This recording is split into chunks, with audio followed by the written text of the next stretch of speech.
Yung mga ganito pangyayari guys, no, nakakatakot to para sa mga P-pop artists, sa mga P-pop groups, or kahit hindi man sa kanila, no, kahit sa mga normal na tao guys, nakakatakot yung mga ganitong klaseng moment, no. So itong papanoorin natin guys, no, or titingnan natin guys, ito po yung video po, no, na si Kaya Charis, no, na may event sila. I'm not sure kung anong event, pero tingnan natin guys, no.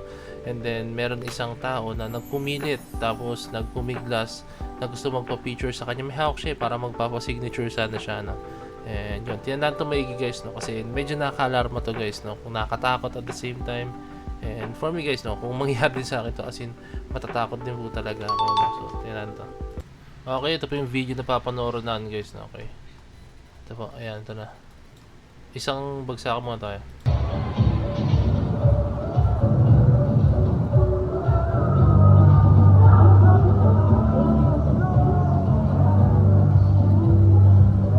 Ando po si Alexa. Okay, isa-isa na guys, no. So makikita nyo rito, ito siya. Ayun siya, yan, makikita nyo rito, ito siya. Yan siya, yan. Yung parang naka-hoodie ata siya. Correct me if I'm wrong, no? And then, yan. And then si Charis ay... Ayun si Charis, nakikita nyo to, ito. Yan, nakita nyo, naka-blue na cap. Yan. Ito si Charis, okay? And then nakita na niya si Charis, no? Yan, napatingin siya kasi andito si Charis na. Okay? After nyan, yan, nagmadali siya, parang gumawa siya ng direction niya, parang circular direction niya, pag ano, no? Pag ganyan, and then gaganon yata siya. Ayan, no? Ay, hindi, I'm sorry guys. Ito pala si Charis. Ito pala si Charis guys, ito. Andito siya, tatakpan na itong nakaputi na damit. Yan. And then hinahabol pala talaga niya. Ayan, ganyan. Hinahabol pala talaga niya. Ayan na, titakbo niya talaga. And then dumating sa point na inakbayan niya eh. Ayan, inakbayan niya oh. Okay. Natakot si Charis, nakikita niya sa mukha niya. May hawak siyang notebook, I think. Papasign siya. I think wala namang masama guys na umakbay tayo sa... pero syempre may iba rin na syempre yung privacy nila, no? I think kung aakbayan niya si Charis, I think wala naman siguro problema sa kanya. Ang naging masama lang dito guys, sobrang aggressive ng approach niya. Tumakbo siya, binabangga niya yung mga guard, and then iba yung dating niya guys. Kung papanoorin niyo yung mismo yan, tayo niya, adi si Charis, ito siya, lalabas na siya rito, tayo niya. Yan. You know? And then kinapitan na siya ng, I think siya yung manager or floor manager that time, no? Yan, kinapitan na niya si Charis. And then yung buti lang, attentive po yung guard dito or bouncer or security. Yan, no? Talagang, ano niya agad. Ay, actually, cameraman nga siya guys, oh. Cameraman siya, pero naging attentive siya sa safety po ng Kaya, oh. Yan, tama. O, cameraman siya, hindi yan yung pinaka-role niya, pero naging attentive siya at the same time. Ayan, no? Ulitan, guys.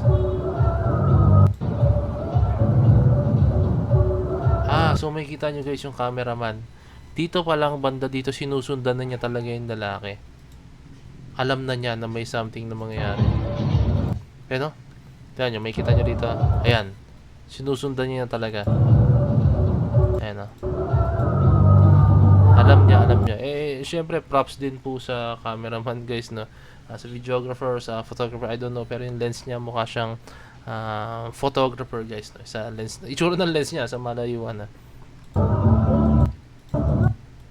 Ayan. Alam niya. And then guys, hindi basta-basta po yung camera na yan guys, ha. Nakita nyo, sinang-alang-alang niya yung camera para lang po syempre protektahan din si Charis, ha. Nakita nyo, tumatakbo talaga siya. For me, parang may something po sa kanya, no? Baka may, ewan ka, baka may something sa kanya na hindi natin alam, no? Kasi hindi normal yung galaw niya guys.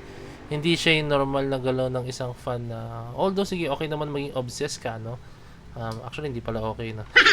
Pero syempre maging fan ka ng isang ng isang girl group or ng isang artist na, pero wag to the point na ganyan, no? Kasi nakakatakot po 'yan.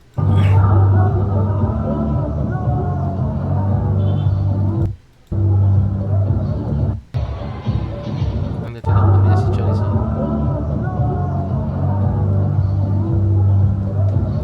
Pinali, grabe, no?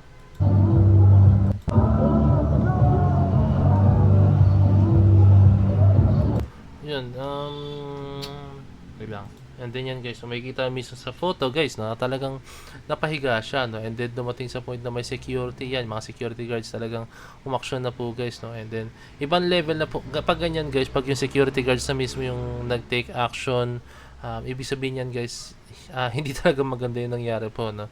So ayan, no, talagang pinin down ata siya if I'm correct. Nakaupo siya or nakahiga pero controlled naman siya, no. So yun, nakatakot. Hindi alam guys, baka may sakit siya or may something siya, no. Hindi na alam. Okay, ito yung mga comments nila guys. So, sabi ni MSB Estanislaw, yan, sorry kuya, ilaliyo talaga sa'yo ang artist pag ganyan ka. Nakakatrauma sa kanila, mawala ang fan service kapag ganyan ang fans. So, actually, totoo yan guys, no? Pag halimbawang may mga ganyan at paulit-ulit na nangyayari, no? Baka may tendency mawala yung fan service guys, no? Kasi, syempre, pag fan servicing nga guys, no? Kapag interact sila, lumalapit talaga sila sa mga fans nila, no? Pero pag ganyan, yung tipong alam nila mapapalagay sa peligro, baka tanggalin nila yung ganyan guys, no, which is syempre alam naman natin, ayaw natin yun na hindi tayo mapalapit sa mga idol po natin, no.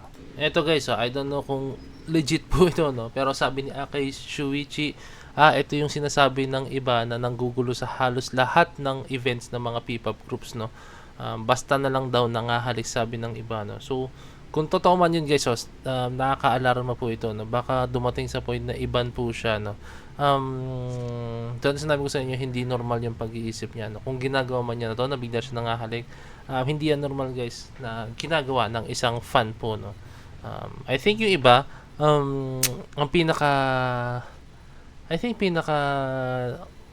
ano lang naman is yung pag-akbay, pero pag halimbawa may mga ganyan bagay, no, parang yung pinaka malala, kumbaga yun yung pinaka ultimate level na kinocross mo na yung border mo as a fanboy or fan ng isang artist guys, no. So yun, nakatakot lang yung mga ganyang klaseng bagay, no. So yan, sabi ka ni Luwan Skyly, no, sabi niya, bakit ako yung natakot? Actually nakatakot yan, lalo pag nakita mo yung artist na parang may takot sa mukha niya, no. So yun, nakaka-alarma lang din at the same time, no.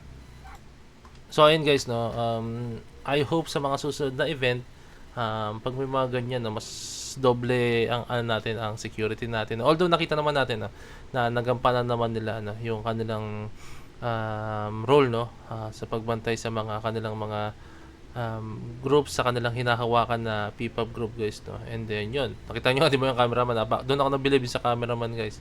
Sobrang attentive niya, no, hinabol niya, even though na alam natin guys yung camera na hawak niya, napakamahal mo nun guys, pero syempre dahil sa pagpapahalaga niya sa trabaho niya, at the same time sa mga artist na sinusuportahan niya, at yung yun, talagang sinalang-alang yun para po sa ikaliligtas din ng kanilang mga management din. Kasi ito, baka at the same time guys, baka under din siya ng management, no, ng kaya po guys, no? So yun lang guys, I hope na enjoy itong video to as much as I did, no? So syempre, kindly leave a like, subscribe, and kindly ring that notification bell para alam nyo po pag ako nag-release ng bagong video. So this is Point of Pen signing out. Peace. Let's G.